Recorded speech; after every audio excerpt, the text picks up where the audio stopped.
Bob Marley, one of the most famous people of the last 50 years. He touched the lives of millions, inspiring millions around the globe. But I realized the other day he's been gone from this earth for about 30 years, almost 3 decades. And I realized that most people under 40 never really saw him perform. I was fortunate to see him perform twice and also to meet him and speak with him, as well as know many in his inner circle. And I realized a strange thing happened after his death. His image was kind of transformed into that of kind of a jaunty, Rasta, spliff-smoking Pied Piper, which really was not the essence of Bob. His music became a soundtrack for fraternity parties and was appropriated by the Jamaican Tourist Board. Song One Love was celebrating tourism on the behalf of a government that reviled Bob and his Rasta brethren during his lifetime. In my book, Great Spirits, Portraits of Life-Changing World Music Artists, I speak of Bob as a life-changing artist, as he transformed the lives of millions.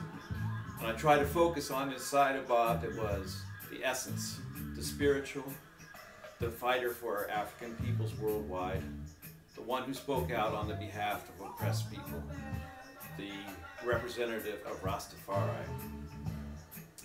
Part of the essence of that chapter is a conversation I had and I was part of with Bob, myself and about 30 people in a room. And it was kind of a reasoning session.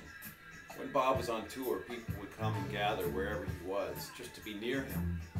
But unlike other pop stars, the conversation was serious, deep, philosophical. People would ask about spirituality, about Rasta, about how reggae could be a transforming force.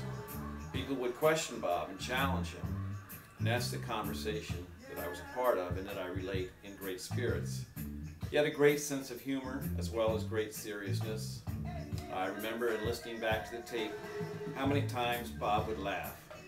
He would tell a story, for instance, of being at the independence celebration of Zimbabwe, where the Wailers and Bob were invited to perform because their music had inspired the revolution, in part.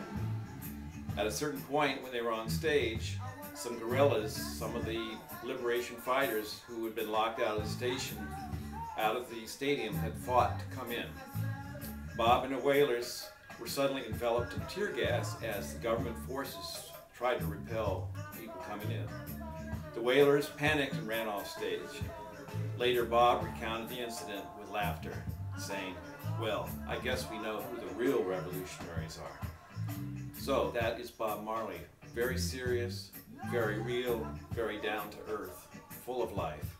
His music lives on, and so does his spirit. I try to bring that spirit to life in Great Spirits, Portraits of Lifetime, Life-Changing World Music Artists, www.greatspiritsmedia.com.